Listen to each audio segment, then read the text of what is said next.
Sejam muito bem-vindos à continuidade do nosso curso de Direito Constitucional. Nós começamos na última aula, a falar da Constituição norte-americana e tinha ficado para essa aula falar das emendas, a qual eu vou dar o nome de aula 3.3. Eu espero concluir toda a Constituição e nós vimos que a Constituição norte-americana ela é formada por sete artigos, e que desde que ela foi promulgada em 1787, ela já sofreu 27 emendas. Pode parecer muito, mas em comparação com a Constituição, por exemplo, brasileira, que é de 1988 e tem mais de uma centena de emendas até agora, a Constituição norte-americana é pouquíssimo emendada, E se a gente levar em consideração, 10 dessas emendas, elas ocorreram juntas, logo num primeiro momento. Então, a gente tem um período muito longo sem ela ser emendada. Ela tem, de fato, uma segurança muito grande, E aí nós vamos falar hoje das emendas e de dois casos específicos, que foi o caso de Watergate, que é importante, e o caso Marbury versus Madison, que vai falar do controle de constitucionalidade difuso. É uma decisão muito importante para que a gente entenda a origem desse controle difuso. Então vamos lá. Essas aqui foram as emendas acrescentadas. As emendas, isso aqui só para dar uma relembrada, nós vimos a estrutura, Os três primeiros artigos falam dos poderes, depois fala dos estados, e logo no artigo 5º fala do processo de emenda. Nós vimos que o processo necessita de 2/3 dos votos nas duas câmaras, a votação bicameral, e mais aprovação de 3/4 nas assembleias legislativas. Então, naturalmente, é uma Constituição mais rígida, porque ela necessita de um procedimento legislativo mais rigoroso para aprovação de uma emenda do que de uma lei ordinária. E aqui nós vamos ver. As 10 primeiras emendas elas vão falar especificamente de direitos humanos. E aí nós vamos ver uma por uma. A primeira emenda, ela fala quanto à liberdade de religião, o livre exercício de cultos.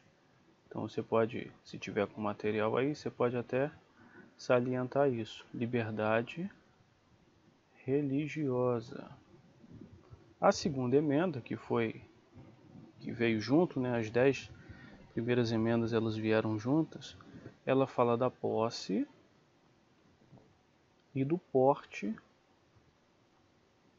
de armas.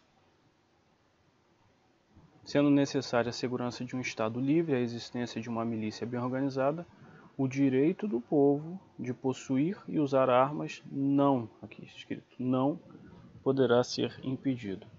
Nós vimos naquela primeira aula em que nós falamos da história dos Estados Unidos da América, quando falávamos especificamente da Guerra de Secessão, do Abraham Lincoln, como que o povo americano tem ligado a ideia de liberdade, de conquista de uma nação, à ideia do porte de armas. E isso é tão forte a ponto de vir na emenda número 2 aqui. A emenda número 3, ela fala de restrição aos soldados. Essa restrição de um lado e do outro lado é uma garantia para a população, que ela diz que nenhum soldado poderá, em tempo de paz, instalar-se em um imóvel sem autorização do proprietário, nem em tempo de guerra, senão na forma a ser prescrita em lei. Então dá essa restrição ao corpo militar. A emenda número 4 vai falar da inviolabilidade de suas casas, papéis e haveres contra a busca e apreensão, ou seja, a necessidade de um procedimento, de um processo judicial, porque isso não pode ser infringido. Está bem explícito aqui na emenda número 4. Na emenda número 5, nós temos o que ficou conhecido como Due Process of Law, que é o devido processo legal. Ninguém será detido para responder por crime capital ou outro crime infamante, salvo por denúncia ou acusação perante um grande júri. Então é bem interessante como que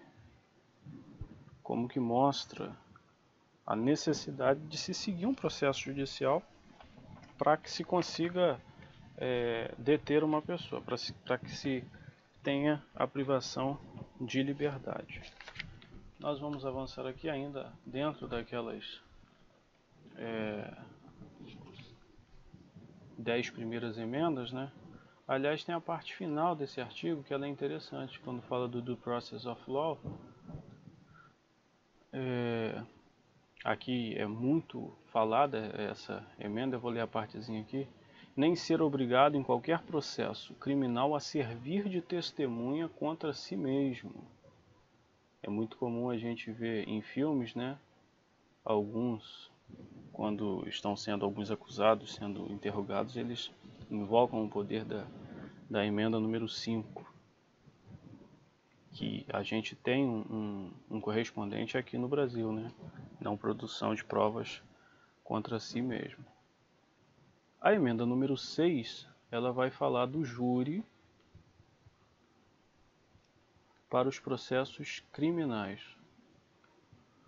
Em todos os processos criminais, e aqui é interessante, em todos os processos criminais, o acusado terá direito a um julgamento rápido, princípio que nós teríamos aqui da celeridade, e público, da publicidade, por um júri imparcial do Estado e distrito onde o crime houver sido cometido, né? Então é interessante que há essa previsão nessa emenda. Você vê que são emendas nitidamente de caráter de proteção de direitos humanos. Nós temos aqui a emenda número 7, ela vai falar da necessidade de júri, está escrito aqui, está de forma bem explícita. Nos processos de direito consuetudinário, quando o valor da causa exceder $20, será garantido o direito de julgamento por júri, cuja decisão não poderá ser revista por qualquer tribunal, senão de acordo com as regras do direito costumeiro. Aqui é interessante a gente ver como que é forte essa ideia do direito costumeiro, como que a ideia da common law ela está tão arraigada na própria Constituição. E muito provavelmente, como os Estados Unidos se desenvolveram com certa autonomia, cada estado tem, de certa forma, a sua lei tributária, sua lei civil, sua lei penal. Então, o direito costumeiro ele tem prevalência por conta de ser um direito tão dividido, né? Cada estado tendo uma autonomia organizacional, legislativa nesse sentido. Nós vamos falar em uma aula à parte quais que são as diferenças, né, da common law, que é mais usada em países de língua inglesa, com a civil law e qual foi a evolução das duas, o direito germânico, o direito romano. Isso vai ficar mais para frente. Interessante aqui é entendermos a importância que a Constituição norte-americana dá para essa emenda número 7. A emenda número 8, ela vai falar exatamente não poderão ser exigidas fianças exageradas, nem impostas multas excessivas ou penas cruéis ou incomuns. Isso é bem interessante, que é uma vedação de penas, né? Nós temos na nossa Constituição uma vedação de penas, e lá nos Estados Unidos alguns estados têm inclusive a pena de morte, mas é interessante como que há uma proteção, né? Uma vedação a penas cruéis ou incomuns, né? Evoluindo aqui, nós vamos para a emenda de número 9. A enumeração de certos direitos na Constituição não poderá ser interpretada como negando ou coibindo outros direitos inerentes ao povo, ou seja, é uma proibição de interpretação extensiva.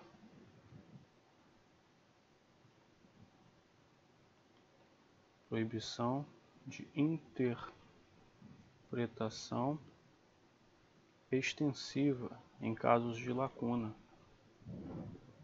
Não se pode haver por uma interpretação negando ou coibindo direitos. E por último, dessas 10 emendas, a 10ª emenda fala, né, os poderes não delegados aos Estados Unidos pela Constituição, nem por ela negados aos Estados, são reservados aos Estados ou ao povo. É uma ideia de subsidiariedade, né, da utilização do poder. Esses poderes que não foram delegados pela Constituição ou por ela negados, eles são reservados aos Estados ou ao povo. O povo aqui, mais uma vez, aquela ideia de Rousseau, né, da soberania popular. Então vamos evoluindo, vimos as 10 primeiras emendas, agora vamos ver passo a passo as outras, né? E começamos com essa 11ª. Essa 11ª emenda, ela é de 1798, ou seja, ela é bem próxima da promulgação da Constituição, né, de 1787. E ela fala exatamente como do Poder Judiciário, né, não se estenderá como extensivo a qualquer demanda baseada na lei ou na equidade, iniciada ou processada contra um dos Estados Unidos por cidadãos de outros estados ou por cidadãos ou súditos de qualquer potência estrangeira. É exatamente um respeito a esse processo, a essa união, né, que ocorre entre os estados. Tivemos aqui, em 1804, uma que é muito interessante, ela altera o número 2 da seção 1, eu vou colocar aqui, é a seção de número 1, o artigo 2º, e é o número 2. Ela altera como um novo processo eleitoral, no caso para o presidente da República. É um sistema especial de eleições indiretas. Os eleitores se reunirão em seus respectivos estados e votarão por escrutínio, e votarão por escrutínio para presidente e vice, um ao menos dos quais não será habitante do mesmo estado. Então aqui está todo o processo que envolve a eleição do presidente. Nós vamos falar um pouquinho mais sobre isso quando estivermos falando do escândalo, né, do caso de Watergate, e vamos salientar algumas das características que são mais interessantes nesse caso dessa mudança, né? A emenda número 12, aí já estamos no século XIX, foi a... não, peraí que eu apertei errado. A emenda número 13, né, nós vimos aqui a emenda que falou do presidente, a emenda 12, e a emenda número 13 é aquela famosa que nós já havíamos comentado, a que aboliu a escravidão. Não haverá nos Estados Unidos ou em qualquer lugar sujeito à sua jurisdição nem escravidão, nem trabalhos forçados, nem escravidão e nem trabalhos forçados, salvo como punição de um crime pelo qual o réu tenha sido devidamente condenado. Então, isso nós vimos naquela aula inicial, é uma consequência da Guerra de Secessão, ao final dela, né? E que alterou aquela parte lá inicial que nós havíamos visto sobre o respeito ao escravo, né? E que aqui já não tem mais, acabou a escravidão. A emenda número 14, ela vai falar dessa proteção igual aos cidadãos, ó. Todas as pessoas nascidas ou naturalizadas nos Estados Unidos são cidadãos. Todas essas pessoas, né, são sujeitas, né, e sujeitas à sua jurisdição. Ela dá o conceito do que é cidadão, né, e traz a proteção igual aos cidadãos.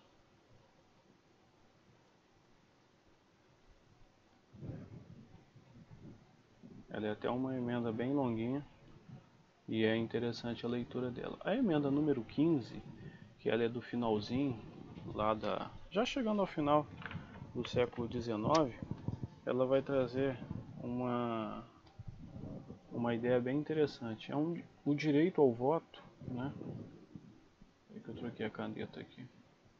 Aqui ela traz o direito ao voto dos cidadãos, que não pode ser negado ou cerceado por qualquer motivo, nem de raça, nem de cor, nem de prévio estado de servidão, ou seja, até quem era escravo podia votar. Então ela amplia o direito ao voto. É interessante notar que aqui as mulheres ainda não haviam conquistado o direito ao voto, né? Nós estamos falando de uma emenda do final do século XIX, 1870 é a data. Elas ainda não tinham direito ao voto nos Estados Unidos. Aqui o que fala é a não segregação no direito ao voto, ao escrutínio, por motivo de raça, de cor, ou pela pessoa ter sido escrava no passado. A emenda, eu troquei aqui a canetinha de novo. A emenda número 16, que já é do comecinho do século XX, né? Ela vai falar sobre a competência, né? O Congresso tem a competência para lançar e arrecadar impostos sobre a renda, seja qual for a proveniência dessa. Então é uma emenda que vem trazer uma noção tributária. E no mesmo ano, nós tivemos a aprovação da emenda número 17. Essa emenda número 17, ela fala da eleição direta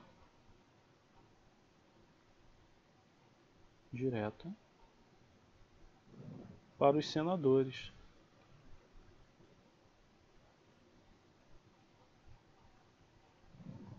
Que aqui fala, o Senado será composto de 2 senadores por estado, eleitos pelo povo por 6 anos, é um mandato. Cada senador terá um voto. E aí fala, os eleitores em cada estado deverão possuir as mesmas qualificações exigidas dos eleitores do legislativo estadual mais numeroso, e traz uma eleição direta, que é algo que não era previsto inicialmente na Constituição. Em 1919, nós tivemos a edição da emenda número 18. Essa é a emenda da Lei Seca.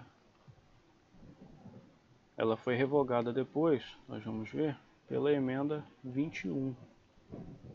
Peraí que saiu muito feio aqui o meu 21. Que fala, um ano depois da ratificação desse artigo, será proibida a manufatura, venda ou transporte de bebidas alcoólicas. É aquele período que tem nos Estados Unidos muita máfia ligada ao álcool, né? Então há a promulgação dessa lei seca.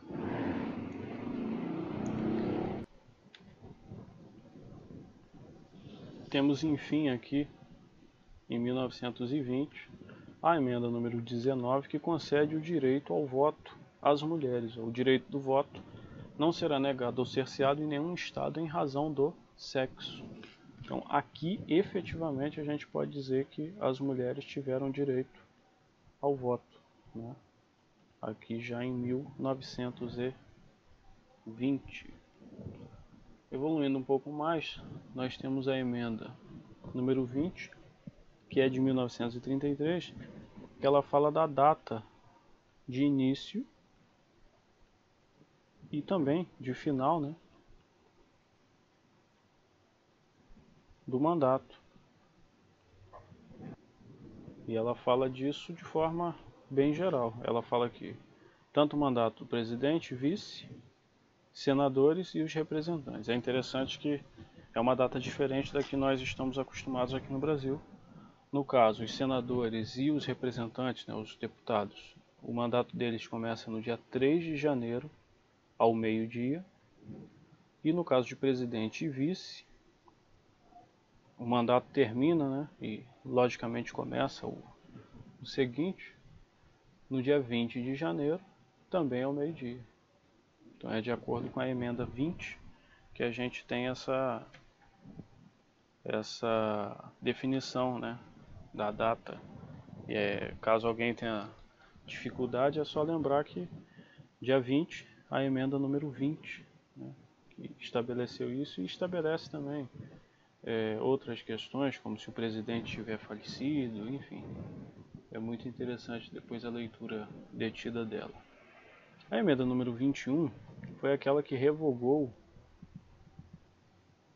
ela revogou a emenda 18, aquela da lei seca, né? Mas ela continua proibindo o contrabando. A lei seca ela foi uma restrição mais severa, veio a emenda 21, ela revoga a severidade da emenda 18, mas ela mantém, fica proibido o transporte para entrega ou uso contrário à lei. Então ela continua proibindo o contrabando. Vamos avançando. Nós temos aqui a emenda número 22, que ela limita,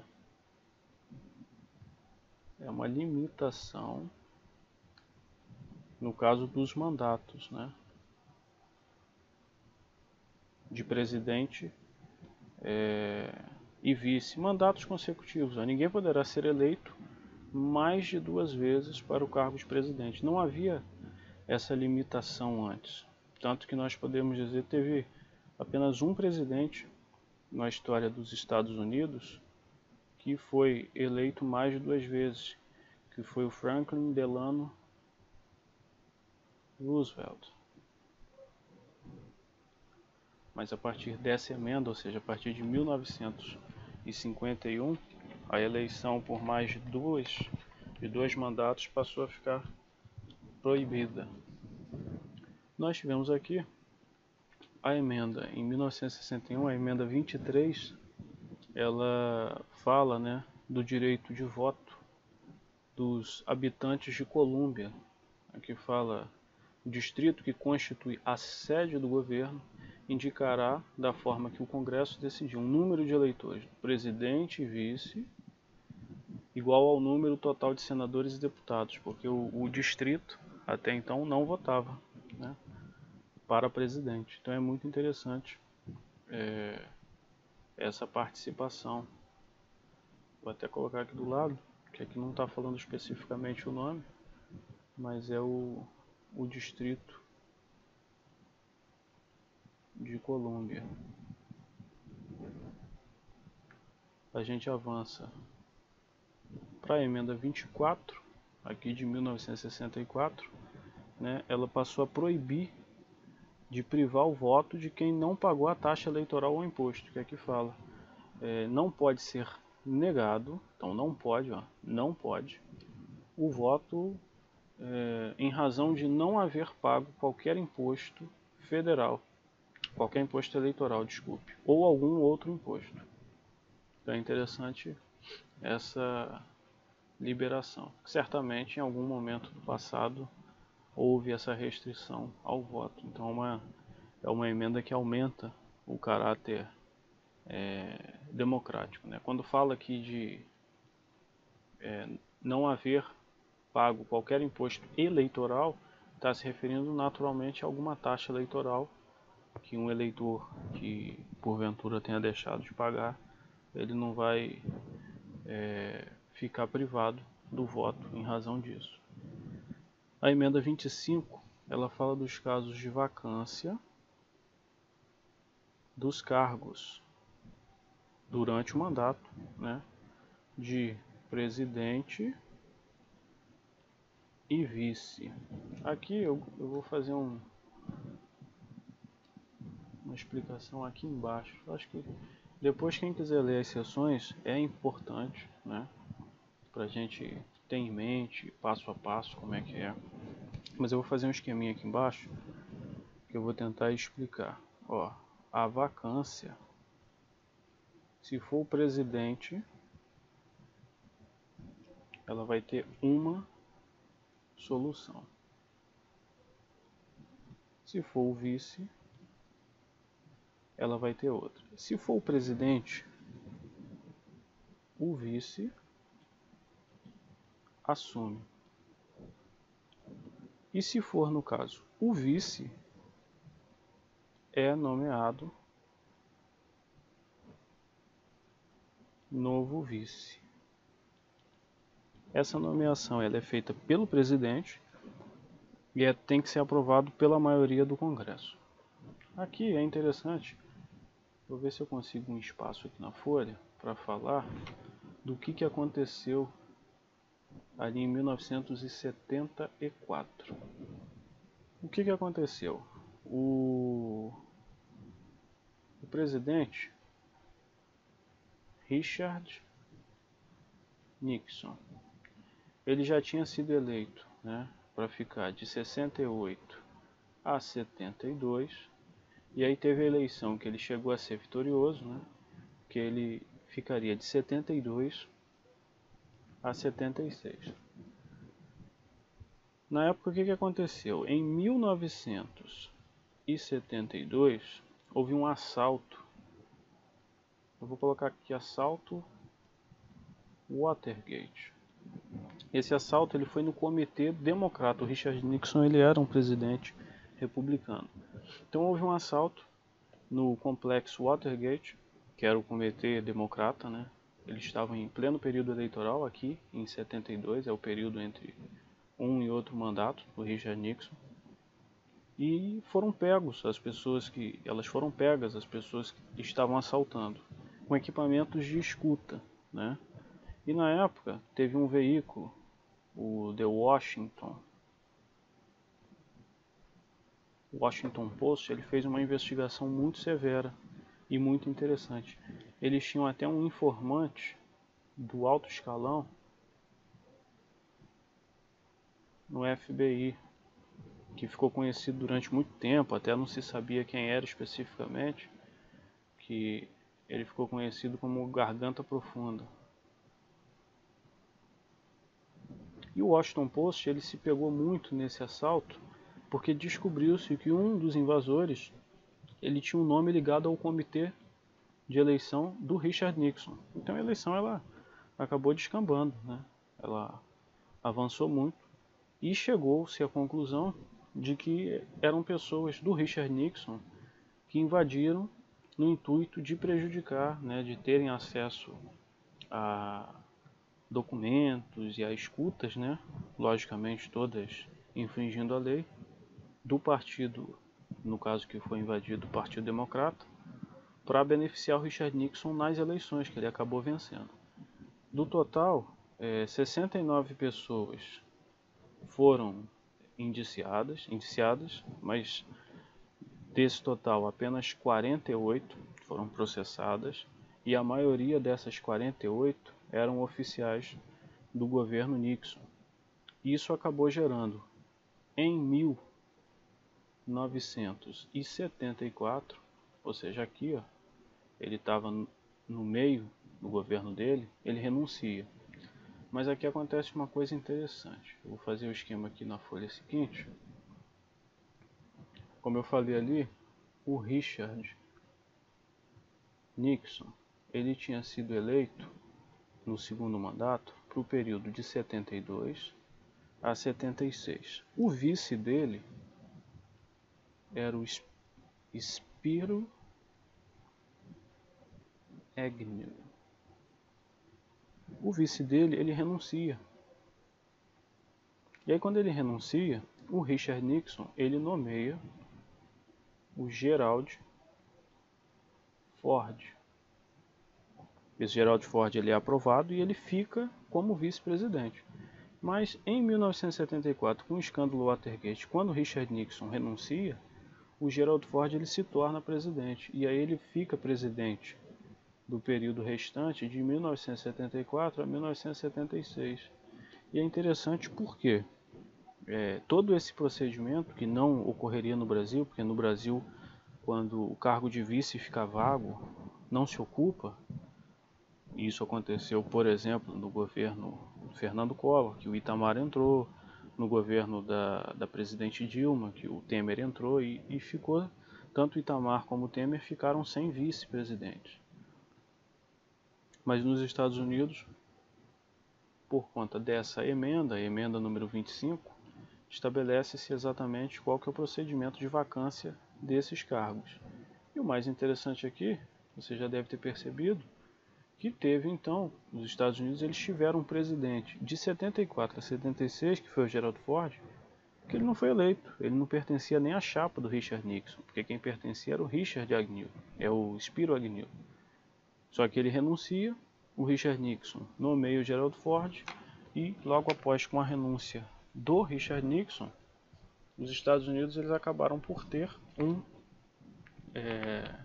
presidente que não foi eleito. Ele não era sequer vice-presidente. Isso é, sem dúvida alguma, uma característica muito interessante. Isso por conta dessa emenda 25. Chegamos aqui para as últimas duas emendas. A emenda número 26, ela fala do voto. O direito de voto dos cidadãos, né, de 18 anos de idade ou mais não será negado ou cerceado pelos Estados Unidos ou por qualquer dos estados, por motivo de idade. Ou seja, tendo 18 anos para cima, tem direito a votar. Não interessa a idade máxima, tem de 18 para cima, pode votar.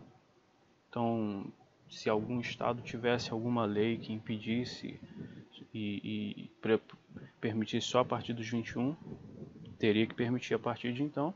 Ou se algum estado colocasse uma idade máxima, também seria uma determinação contrária à Constituição. E por fim, nós tivemos a última das emendas, a mais recente, né, de 1992, que fala: nenhuma lei alterando a compensação pelos serviços prestados por senadores e representantes terá efeito até que seja votada pelos representantes. Então, ela dá exatamente a competência de voto dos representantes, ou seja, dos deputados, para alterar essa compensação pelos serviços prestados pelos senadores e representantes. Então é isso, nós vimos todas as 27 emendas que os Estados Unidos eles tiveram até o momento. Eu gostaria de chamar a atenção para um caso em particular, e a gente vai ter que voltar aqui um pouquinho no tempo, porque é um caso que ocorreu em 1803. E esse caso ele é muito importante porque ele fala exatamente do controle difuso. O caso que ocorreu foi o seguinte: à época o presidente era o John Adams e ele estava tentando a reeleição, ele estava contra o Thomas Jefferson.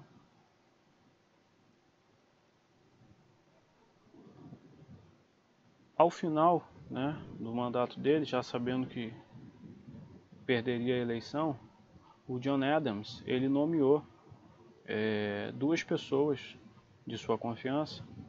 Ele nomeou John, né, seu xará, Marshall, para a Suprema Corte, né, Chief of Justice na Suprema Corte.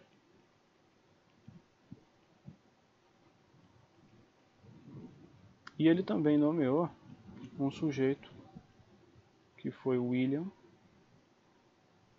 Marbury. E essa nomeação era para juiz de paz. Aí aconteceu uma coisa interessante. O Thomas Jefferson, ele ganha as eleições e a nomeação, principalmente do William Marbury, ela não tinha ocorrido totalmente. Então o Thomas Jefferson, ele anuncia como secretário de Estado um sujeito chamado James. Espera aí que eu escrevi tudo errado aqui. James Madison. James Madison, que é um dos autores, né, do Federalista, uma obra que eu pretendo trazer, destrinchá-la em um momento oportuno, que foi o Madison, o Hamilton e o Jay. Eles são os autores que ela estabelece na prática aquela doutrina do Montesquieu de freios e contrapeso. Enfim, o James Madison aqui, nesse governo, ele era um secretário de Estado, e o Thomas Jefferson pede que ele suste essa nomeação do Marbury. E aí ocorre um problemão. O Marbury, ele requer à corte, né, à Suprema Corte,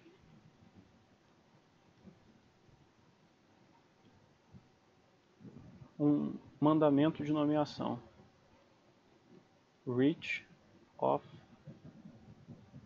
mandamus, dizendo que ele já havia obtido o direito, algo como um direito adquirido, à nomeação.